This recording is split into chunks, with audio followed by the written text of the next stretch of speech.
Grabe, ipinagawa ko na nga pala mga ka-dreamers ang kesame nitong akin ngang bahay kubo. O, diba kahit wala pang pintura, sobrang ganda na. Ngayon nga pala mga ka-dreamers ay kumuha ako ng manggagawa ng kesame ng bahay kubo. Sapagkat ito nga ang kabibili ko na bahay kubo ay wala pa siyang kesame. O, sino ka dyan? Di mo kakayanin. Sa mga sandaling ito nga'y ibinaba na lahat ng materyales na gagamitin. Malayo nga pala ito sa bahay kaya naman nagdala na talaga kami ng mineral. Bali, nagpabili na rin nga pala ng iba't ibang klase ng pako na gagamitin sa paggawa nga ng kesame. At dito nga ipinapaliwanag na ni Kuya Benji ang design ng kesame na nais nga niyang gawin. Siyempre sinabi ko rin sa kanya ang design na nais ko. Pero dahil may kaalaman nga siya sa paggagawa ng kesame kaya naman nagsuggest siya ng Coblight na lamang daw ang design. Iyon daw kasi ang mga pangkaraniwan na kesame na kanyang ginagawa sa kasalukuyan. Dahil nagustuhan ko naman kaya naman yun na lang ang aking ipagagawa. At habang busy nga siya sa paglalagari ay inalis ko na ang plastic nito nga palang halaman. Kay dami ko kasing puna na natanggap sa video natin kahapon na dapat daw ay alisin ko na ang plastic tapos ibaon ko nga ito sa lupa. Kaya naman yun na rin mga ka-dreamers ang aking ginawa ngayon. At pagbalik ko nga rito sa kwarto ay busy na pala si Kuya Benji sa pagsusukat nga ng gagawin nga niyang kesame. Nagkakabit na nga siya rito ng mga nilagari niyang kukulamber na pagkakapitan ng plywood. Grabe, hindi pala basta-basta mga ka-dreamers ang gumawa ng kesame kahit napakaliit nga lamang nitong aking pinapagawa. Kahit ganun pa man ay basic lang yan kay Kuya Benji kasi nga matagal na siyang nagtatrabaho bilang isang construction worker. Paglabas ko nga mula sa kwarto ay nakita ko si Mama ay busy rin pala sa panunood. At alam nyo ba, dahil wala ngang wifi dito sa bahay kubo, nagpa-load pa talaga sa akin si Mama para nga raw siya makapanood sa Facebook. Okay lamang naman talaga sa akin kaso ibang vlog ang pinapanood kaya naman tuloy nasasayang yung load. Kahit nga hapon na mga ka-dreamers ay napakainit pa rin dito sa amin kaya naman pumunta rin dito sina Bunso at ate. Kasi nga dito nga sa nabili nating lupa simula na nalagyan ng kubo ay napakaganda na talaga ng paligid. Kasi nga sa kabilang dako ay abot tanaw ang bughaw na kalangitan. Abay kay sarap nga pala ng merienda namin ngayon sapagkat may dala nga sina ate na nilabo na saging. Kapag nasa ganire ka talagang lugar ay kay sarap kumain ng mga ganitong pagkain. Tapos isasaw-saw sa asukal at may kapares na kape. O diba guys, sulit? Abay mabalik nga tayo sa ginagawang kesame ay napakarami ng kahoy na naikabit ni Kuya Benji. Kasi nga ang disenyo ng kesame na kanyang gagawin ay hindi pangkaraniwan. Iyon daw ay tulad ng mga malalaking building na kanilang ginagawa. Tulad baga mga ka-dreamers ng kondo. At pagkatapos nga niya magkabit ng kukulamber na pagkakapitan ng plywood, siya naman ay nag-cut nga nila. And alam nyo ba, ang paggagawa pala ng ganito, kinakailangan talaga ng tamang sukat. Alam ko naman na alam nyo talaga iyon, pero baka ako lamang talaga ang hindi alam. Kasi sa totoo lamang mga ka-dreamers, pagdating sa ganitong larangan, ay wala talaga akong kaalam-alam. Ni hindi ko nga rin alam kung ano ba yung mga materyales na gagamitin. Kaya naman sa tuwina na ako nga ay maipagagawa, nagtatanong talaga ako kay Kuya. Pero dahil may kahusayan nga riyan si Kuya Benji, bago nga siya nagtrabaho, sinabi na rin niya yung mga kanyang kakailanganin. Kaya naman ipinabili ko na talaga kanina para na makapag nagsimula nga siya ay tuloy-tuloy. Dahil Coblight nga itong aking ipinapagawa kaya naman nagkabit na rin si Kuya Benji riyan ng wire. Habang busy nga ako sa panunood sa ginagawa ni Kuya Benji ay dumating sina Bunso at ate, napakaraming dala na dahon ng ampalaya. Bali pinagtulong-tulungan na nga nila riyang himayin kasi nga pag uwi namin mamayang hapon iyan daw ang lulutuin ni Mama. Abay tunay man din mga ka-dreamers na kay sarap niyan lalo na kapag ginataan tapos naglalangis-langis pa ang pagkakaluto. Ganire talaga mga ka-dreamers na napakaganda sa probinsya sapagkat ang ganyan nga ang klaseng pang-ulam ay hindi mo na talaga kailangang bilhin. Naibigan ko na nga palang isabit dito itong ang relo na natanggap ko noong ako'y nag-judge. Pati nga itong painting na regalo sa akin noong birthday ko. Dahil hindi pa nga nalalagyan ng plywood lahat mga ka-dreamers ay pinuslitan na muna ng suligno para maiwasan ang pagbubukbok nga nitong bubong. Kasi nga ang bubong ay sariwa pa ang anahaw at kawayan. Abay tignan nyo naman mga ka-dreamers ang ating kesame kahit hindi pa nga tapos. Grabe, sobrang lakas maka-aesthetic. At alam nyo ba mga ka-dreamers, ganyan na ganyan nga yung pinapangarap ko na design ng aking kwarto. At sa tinagal-tagal ko na nga rito sa mundo, ang tawag pala riyan ay Coblight. Yung tipong lalagyan nga ng ilaw palibot doon sa ilalim tapos magre-reflect. O diba parang napakaganda naman isipin. Kaso nga lang yung ganito nga palang design sa kesame ay napaka-time consuming. Kasi napakaraming ang nilalagari tapos sinusukat pa talaga. Ang gusto ko kasi kapag narito sa kwarto ay walang butas. Alam nyo ba mga ka-dreamers kung bakit? Kasi nga pinapangarap ko talaga magpakabit dito ng aircon. Pero syempre it will really take time kasi nga wala pa tayong kuryente dito sa bahay kubo at kailangan pang magpakabit. Kahit ganun pa man ay akin na ngang ipinagawa para kapag may kuryente na ay aircon na lamang ang ikakabit. Kayo ba mga ka-dreamers, anong klaseng design ng kesame ang nais ninyong ipagawa kapag kayo ay magpapabahay? Kasi nga napakaganda ng kesame kapag hindi lamang clean. Sobrang lakas kasi maka-aesthetic kapag yung kesame ay napakaganda ng design. O diba kahit kubo pa nga lamang itong aking nabili na ito ay gusto ko na talagang paganda. Para na makapagtutulog ako rito sa kubo ay napaka-relaxing kasi nga pagmulat ng mata ay makikita ang napakagandang Kesame. So ayan mga ka-dreamers, tapos na sana talaga pero naisipan ko na magpadagdag pa nga sa gitna. Tapos doon ko mismo ilalagay yung ilaw. O diba kung i-imagine mo talaga yung outcome nga nitong aking Kesame sa kwarto ay napakaganda. At dahil napagdesisyonan nga namin na magdagdag pa ron ng isang cube, kaya naman ayan nagsimula na si Kuya Benji sa pagpapako ng kukulamber. At kung titingnan nyo nga ay napakadali lamang naman talaga ng kanyang ginagawa pero napakahirap. Pero hindi naman iyan mahirap kay Kuya Benji kasi nga mas malalaki pa riyan ang kanyang ginagawa. Tingnan nyo naman at naikabit niya na agad diyan yung kukulamber na kanyang sinukat-sukat kanina. At para nga mas maganda ay kanya naman itong babalutan ng plywood. Abay masabi ko nga lamang pala sa inyo mga ka-dreamers, ang ginamit namin ditong plywood ay Nebraska. Kasi nga ito yung pangkaraniwang ginagamit sa Kesame dahil di hamak na mas matibay kaysa sa ordinary. And finally mga ka-dreamers, tignan nyo naman natapos na nga palang gawin itong ang ating Kesame. O diba feel ko nga'y madadaig pa natin ang design ng mga kubo sa resort.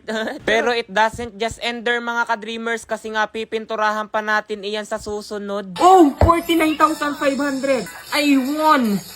83,100. Ngayon mga ka-dreamers, tuturuan ko kayo kung paano kumita ng napakalaki rito kay PH Pasay. Nasa comment section lang ang link para mag-register at mag-deposit. Huwag nyo kalimutan mag-screenshot sapagkat mamimigay ako ngayon sa GCash. So yan, maglaro ako ngayon dito kay Super Ace. Play! Ito yung pinakamaganda scatter agad sapagkat may 10 spins siya mga ka-dreamers. 400 na agad oh. O yan yung scatter na sinasabi ko. Napakaganda niyan dito kay PH Pasay. Play! 800 agad. Oh, 1, 2. 1, 2. 1, 2. 1, 2. 4,000. 2, 4. 1, 2. 2, 4. Oh, 49,500. 5,000. 10,000. 1,000. Grabe! Tingnan niyo mga ka-dreamers. Look at this. I won 83,100. Ang akin lang tinaya 200 pesos. Oh, di ba napakadali lamang talaga kumita rito kay PH Pasay. Kaya kung nais nyo rin kumita mga ka-dreamers, nasa comment section lang ang link para mag-register at mag-deposit. Huwag kalimutan mag-screenshot at ilagay sa comment section sapagkat mamimigay ako sapagkat nanalo nga ako. Daming sapagkat pero dahil ako'y tuwang-tuwa, mag-register at mag-deposit na kayo. Yun lang.